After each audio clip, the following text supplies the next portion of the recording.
Imagine this. It's a calm autumn morning in 1907. The streets of New York look normal. Shops are open, newspapers are selling, and nothing feels out of place. You walk to your bank to withdraw a little cash. Just a routine stop. But when you arrive, the doors are locked. No explanation. No warning.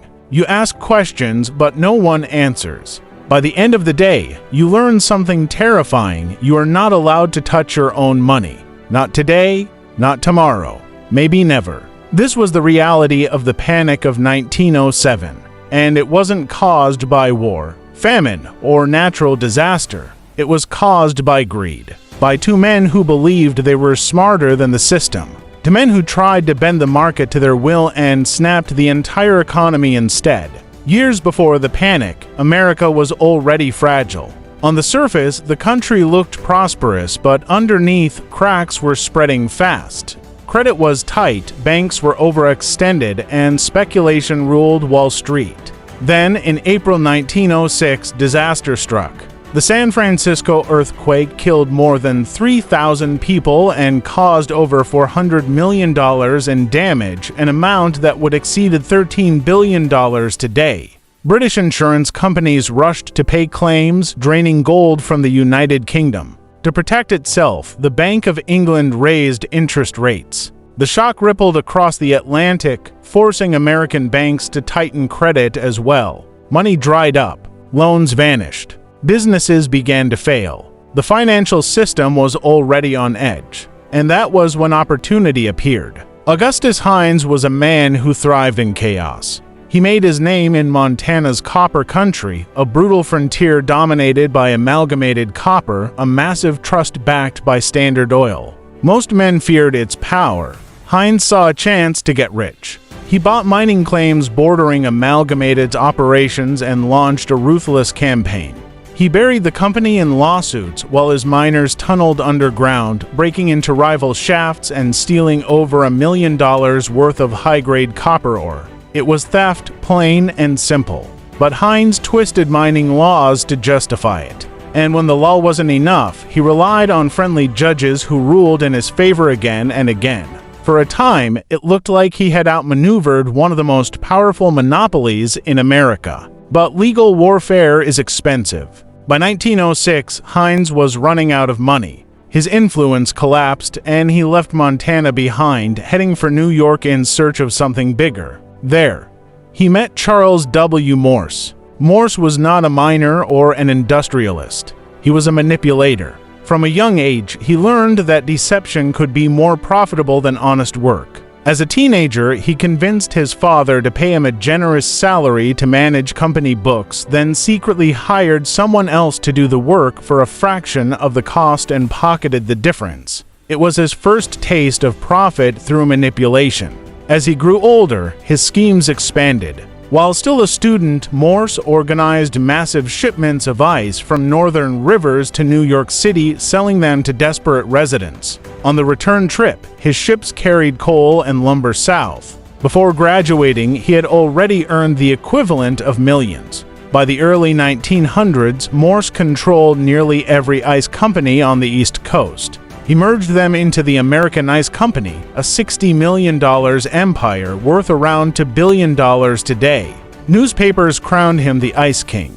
But Morse wanted more. He wanted power over finance itself. Using his fortune, he quietly took control of banks and trust companies, national banks, state banks, insurance firms. He began pulling strings deep inside New York's financial system. When he met Hines, the partnership was inevitable. One was a mining outlaw, the other a financial predator. Together, they believed they could conquer Wall Street. Their plan centered on United Copper Company stock. Hines's brother believed that many traders had bet against the stock, expecting its price to fall. If Hines and Morse bought up enough shares, they could trigger a short squeeze, forcing those traders to buy back shares at rapidly rising prices. The profits would be enormous. To pull it off, they needed vast amounts of capital. They found it through Knickerbocker Trust Company, one of the largest trust companies in the country. Trust companies were lightly regulated and held very little cash in reserve. They loaned huge sums directly to Wall Street brokers, making them powerful but extremely vulnerable. But Hines made a fatal mistake. He assumed they controlled most of United Copper's available shares. They didn't. Short sellers found other sources. The trap failed. On October 15, 1907, United Copper's stock collapsed. Panic spread instantly. News broke that Knickerbocker Trust had backed Hines and Morse's reckless gamble. Depositors grew nervous. At first, withdrawals were quiet. Then fear took over. On the morning of October 22nd, crowds gathered outside Knickerbocker's headquarters. Clerks worked frantically, handing out cash. Within hours, $8 million was gone. By early afternoon, the doors closed. Knickerbocker Trust had failed. The panic exploded. If a giant trust company could collapse overnight, what about the others? Bank runs spread across New York. Trust companies hoarded cash. Banks pulled reserves from Wall Street. Lending froze. Interest rates surged from 9.5% to as high as 100%. Sometimes no one would lend at any price. The New York Stock Exchange plunged, losing nearly half its value in weeks. Commodity prices collapsed. Bankruptcies soared. Factories shut down. Unemployment tripled.